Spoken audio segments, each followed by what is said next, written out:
It is becoming increasingly more difficult, time-consuming and arduous to run a financial advisory business.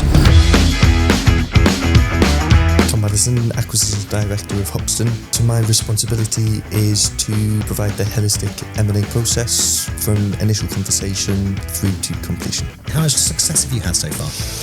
Last year was our first year of acquisitive growth, and we completed on 5 acquisitions with adding roughly 300 million of assets under management to the company. American companies that are coming over, these PE-backed American companies that are coming over, why are they coming over to the UK so much and look at our businesses? The valuations are particularly more excessive in the American market than they are the UK, so they have that arbitrage of purchasing assets for it cheaper. Is it a tough competition? Or? It is. It's very tough competition. You know, there's 30 plus private equity backed acquirers within the UK market. So every selling party we come up against, they may have had conversations with 5 to 10 firms. They're trying to achieve 5 billion by 2028, 2.5 billion of acquisitive growth. And again, we're prioritising the right companies and not just growing for the sakes of companies. Thanks for joining me today on the Hoxton Life Podcast. It's our very own podcast here at Hoxton Wealth, and you're our very own acquisitions manager. How are you doing? Very well, thank you, and pleased to be here. Fantastic. Why don't you kick things off, Tom? Just tell us a little bit about who you are and what you do and how long you've been in the business. Yeah, so Tom Maddison, Acquisitions Director of Hoxton. So my responsibility is to provide the holistic M&A process from initial conversation through to completion. Fantastic. So you're out there talking to businesses who are thinking about selling, and your position in Hoxton Wealth as the company to engage with. Absolutely. Fantastic. How much success have you had so far? Yeah, it's been, so last year was our first year of acquisitive growth, and we completed on 5 acquisitions with adding roughly 300 million of assets under management to the company, and many more to come in this year. Fantastic. So what is the market actually looking like at the moment? Yeah, it's a very interesting market. There's 5,000 independent financial advisory firms within the UK. The average age of a business owner is roughly 58 to 60 years old. And with the increased regulatory pressures, you know, we've experienced RDR, we've experienced MiFID II, and now Consumer Duty. It is becoming increasingly more difficult, time-consuming and arduous to run a financial advisory business. So with all of that in mind, you know, there's articles on the FT Advisor saying within the next couple of years, you know, 33% of those 5,000 firms are looking for exit opportunities. So are you quite busy? To say the least, yes. How are they finding out about you then? How are you sort of approaching people? Are you doing some marketing? Are you getting introduced? How does it work with you then? Yeah, so it's multiple avenues. Ultimately, we're working with introducers. For example, IFA acquisitions. We completed on 2 firms through their introductions this year. But then also through yourself, Sam, hopefully we'll be doing a lot more content and getting our name on the industry. Okay, so a lot of business owners are really interested in the multipliers. Okay, Yeah. How much money are they going to get for their business? Multiples of profit, multiples of recurring income. So what does the market look like at the moment? What should they expect? So ultimately, it depends upon what the selling party wants. So there is the private equity-backed vertical integration plays, where ultimately the valuations are incredibly generous, but they are contingent based. So they're contingent on moving their assets to, you know, the buyer's platform, to the buyer's discretionary fund manager, to their model portfolio solutions, and they have to do that as quickly as possible to achieve those high valuations. And for a couple of examples on where those valuations can be, range from 6% of assets. So if you charge 0.5% on an ongoing basis, that's 12 times, which is incredible. And it can range down to 5 times within 6 months of that recurring income. However, that's not the right fit for every selling party and for their clients. So a lot of firms go to the independent marketplace where they know they're not going to get as high penny as that for the practice.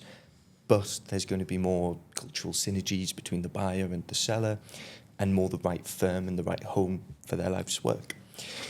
So where those levels are, there's really two, as you alluded to, two types of valuations. There's normalised EBITDA multiple, or the old school recurring revenue multiple.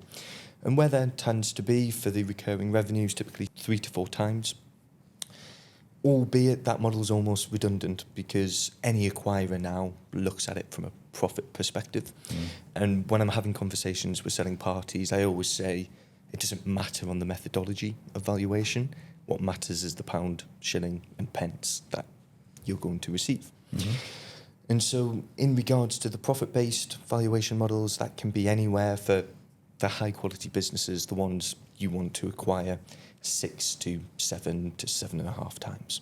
Nice. Okay, so we're looking at some quite high multipliers then, really. Absolutely. Nice one. So, actually, we were having a conversation earlier, weren't we? Some of those American companies that are coming over, these PE-backed American companies that are coming over. Why are they coming over to the UK so much and look at our businesses? Yeah, so the main reason that they're coming over is the age demographics of the retiring principals and the arbitrage that they can receive. The valuations are particularly more excessive in the American market than they are the UK, so they have that arbitrage of purchasing assets for a lot cheaper. Okay. Do you come up against them quite often? Is it a tough competition, or? It is. It's very tough competition. There's 30 plus private equity backed acquirers within the UK market. So every selling party we come up against, they may have had conversations with 5 to 10 firms, and they look to narrow that down and get offers from 2 or 3. And then if that's in the right ballpark, it's all about cultural synergies, what your integration strategy is, what's life going to be like for the clients post-integration, what's life going to be like for the employees, and then they choose from there. How important is that, though, the cultural stuff and the employee handover and the client journey and the client handover? Is that a big deal when it comes to businesses selling? Most definitely. I always say it's one factor to purchase a business, it's another one to successfully integrate it. And one of the key differentials between a successful acquisition and not is the cultural alignment between the two firms. How quickly can the staff align with what the acquirer is wanting to do, and how quickly can the clients buy into the new firm, to their new advisor, to the new team moving forward. So there's been quite a few examples where private equity-backed acquirers have quickly consolidated. They've bought lots of different companies, but they haven't harmonised that culture. They haven't had a central cultural fit into the company. They've kept them all as separate entities, and ultimately they've struggled quite significantly. And so from Hoxton's perspective, I think we've came to the market at very fortuitous timing. We've seen the increased regulatory pressures, such as the defined benefit transfer market. We've seen the good, the bad, the ugly, and we've created our strategy amalgamating the best practices and making sure we stay away from ultimately what hasn't worked. Nice. Why should people actually consider Hoxton when they're selling their business then? First off, actually, I wouldn't mind knowing what the Hoxton strategy is, really. Well, yeah. Why are we acquiring, and what is our strategy when it comes to acquiring? Yeah, so our strategy's twofold, I would say. Firstly, we see a fantastic opportunity to be a leading firm providing and delivering on lifestyle financial planning at scale within the UK. There's some great companies out there. There's not so many doing it at scale with that lifestyle financial planning. So we want to be able to do that with as many clients as possible and get as wide scope within the UK. But we aren't a consolidator. We're not purely purchasing assets for the sake of purchasing assets and adding AUM. We're wanting to choose strategic fits for our acquisitive growth, and that will be centred on those cultural synergies, and it will be centred on having a small number of what we call hubs throughout the UK. So rather than having 10, 15, 20 offices dotted here, there and everywhere, we'll have core hubs that we can travel, see clients from there. Nice. Okay. So how do you determine that Hoxton's the right home then for for people looking to sell their business? What's the sort of selling points as Hoxton? And Yeah, I'd say first of all, we might not be, and nor do we want to be. We're not a one-shoe-fits-all type of offering. We know what we're good at, we know what we want to achieve, and that might not be the right fit for a lot of people. But we are purely concentrated on holistic financial planning, and we, in regards to the right fit, we're trying to achieve 5 billion by 2028, 2.5 billion of acquisitive growth. And again, we're prioritising the right companies and not just growing for the sakes of companies. But I'm almost going to flip that question on the head, Sam. You're in a very unique position where you do your podcasts, you had your old recruitment company, you've been in and seen lots of successful firms within the UK market. What do you believe differentiates Hoxton to the rest of the industry? For me, it's the international aspect. So there aren't many international firms out there with multi-jurisdiction that have also got a UK offering. As the world becomes a lot smaller, people are moving around. That to me is hugely attractive. So one of the massive USPs is for that is that if you've got clients and your clients are moving around, you can keep a hold of them. So that's huge. But if you're a financial planner as well and you want to advise clients from the US or come over to Dubai and start working on a tax-free basis, or you might want to go to Australia, we're a business that has that network that you can actually do it. Sure. So for me, that was one of the biggest selling points. Like, obviously I'm here in Dubai, it's tax-free. But if I want to go back to the UK, I can. And being over in Dubai, and I was just like, it kind of got my head around it, right? It was like seeing advisors that were from the UK in Dubai, earning tax-free, but advising clients that were in the USA, in the UK, or in Australia. And that, for me, that sort of blew my mind a little bit. And then when I looked at it, and it was like, so you are a truly fee-based business? Yeah. Yes. And it was like, come on. And like, the more I looked under the bonnet and the more I looked at it, I was like, oh my God, you actually are. And for me, it was just totally mind-blowing because I always kind of saw the international market as being a bit cowboyish. Yeah. And this is definitely different. And as soon as I started talking to Chris and I walked into what I call the heartbeat of the business, which is Dubai, the energy there was insane. And the amalgamation of the technology. And the amalgamation, mate, tech, that was another thing. Technology, you look under the bonnet, you got the tech, it's insane, it's crazy. And, the emphasis there and the energy that they're putting on the app, especially this year, and hoping to get this one-day client proposition, is game-changing. And again, when you're an international firm, tech-driven wealth management company, all you're going to be doing is just decreasing the amount of time it does to take to do business, and the clients that you have can actually amalgamate their assets into one place and track it all within an app, and it's instantaneous, and clients can get updated, advisors can get updated. For me, it's insane. The value add that brings when you purchase a business and you integrate it, and within a week, they've got this app. Yeah. All the assets are populated there with 24/7 net worth trackers. It's incredible. But I think what's really impressive as well is it's not just the focus on technology, it's the combination of tradition, and it's a people's industry. We will see clients face to face. We have that personal touch. They've got the benefits of the tech in the background, but it's our implementation of, from a client's perspective, Hoxton isn't Matt the advisor. They are a client of Hoxton Wealth, and they have a whole suite of people at their disposal working purely on their behalf. They've got an advisor, paraplanner, administrator, client liaison manager, who will all be in touch to guide their futures.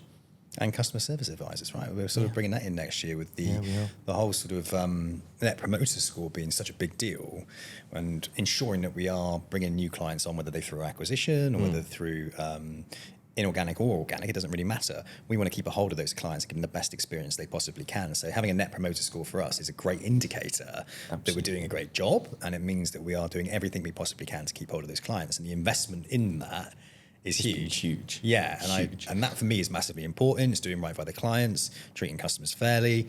It's just the way it should be. The customer and client experience should be exceptional.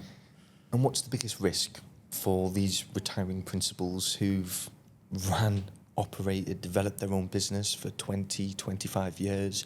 They've had clients from the beginning, they've grew with the business, they look after the intergenerational planning, so their kids, their grandkids, and they want the right home with a company who will put the client first. 100%. So what about people considering selling their businesses then? What type of seller do you come across at the moment? Yeah, so it's changed actually. So it was probably 5 years ago, it was typically just a retiring principal wanting the right home to look after their life's work. But now, I touched on it briefly, with all the regulatory pressures, there's becoming more and more, listen to past podcasts, you like to put them as accidental business owners.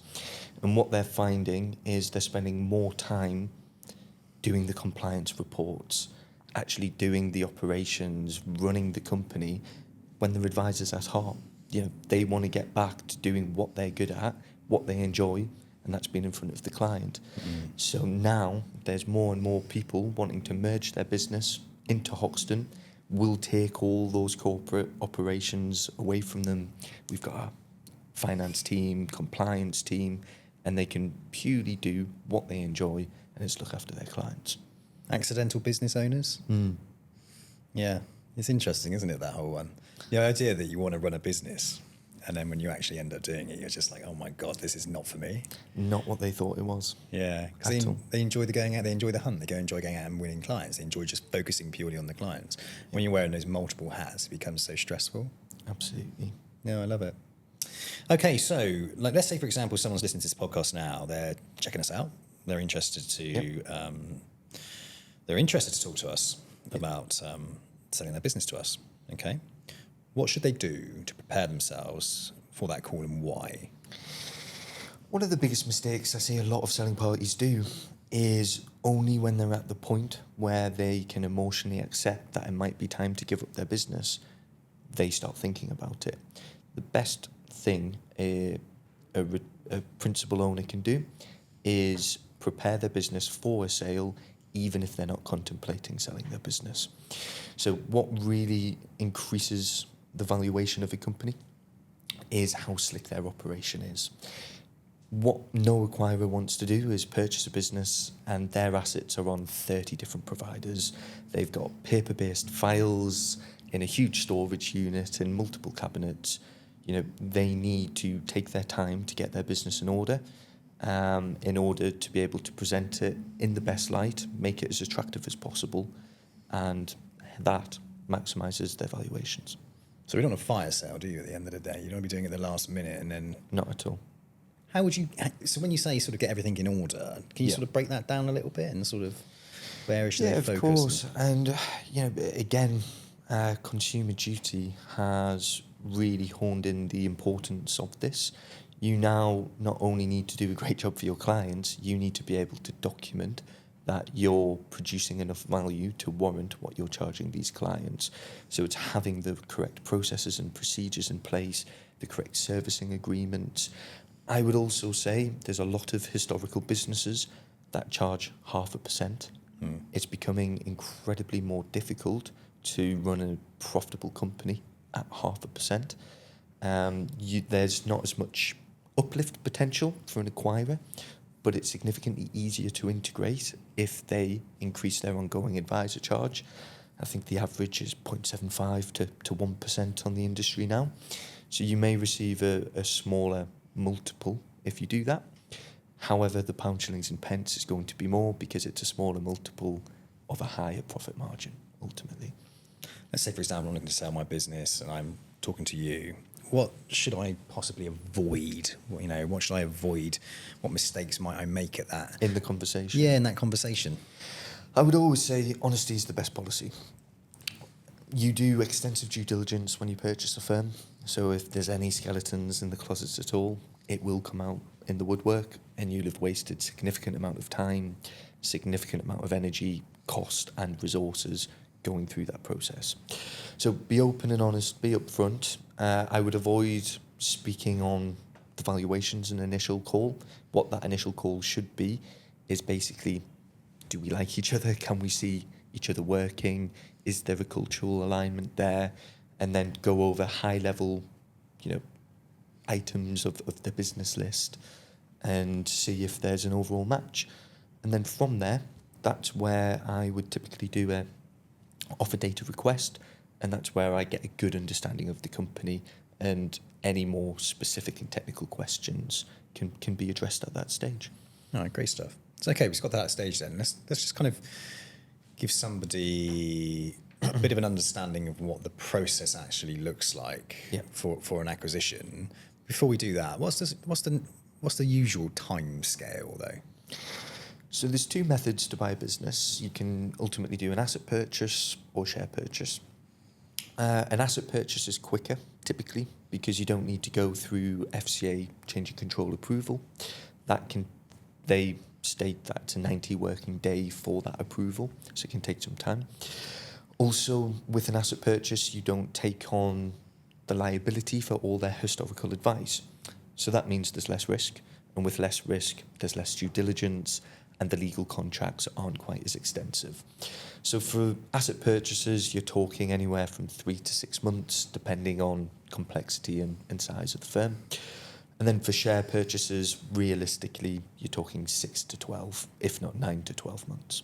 Okay, cool. So the process then, what's the process? What would I be, what process would I go down if I was looking to sell the business? Yeah, so we would have initial meetings. That could be 1, 2, 3 initial meetings. From there, we look to send an offer data request.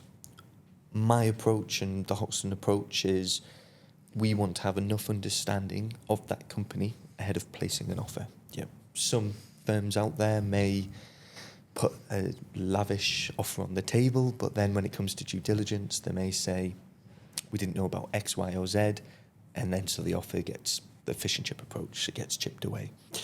So we would send that request up front. It's by no way is it due diligence amount of information. It's everything as a business owner you should have be able to provide it within a day.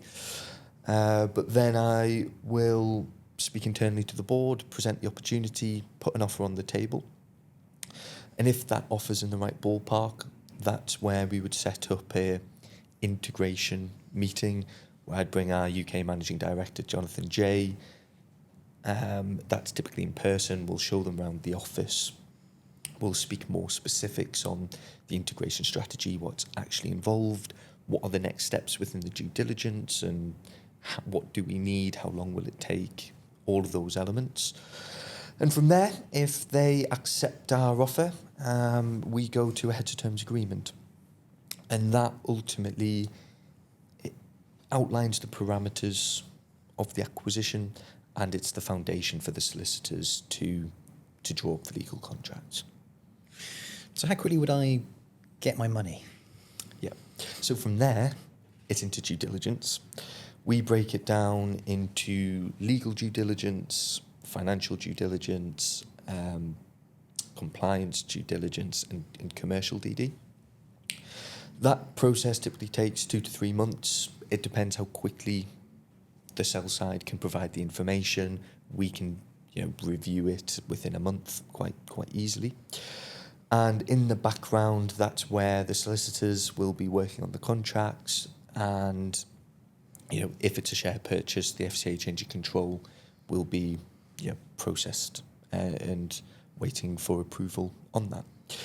So really, from heads of terms, you're talking 3 to 6 months on average until we can complete. And when we complete, you get your initial payment. Okay, cool. So you say the initial payment. When would I get the rest?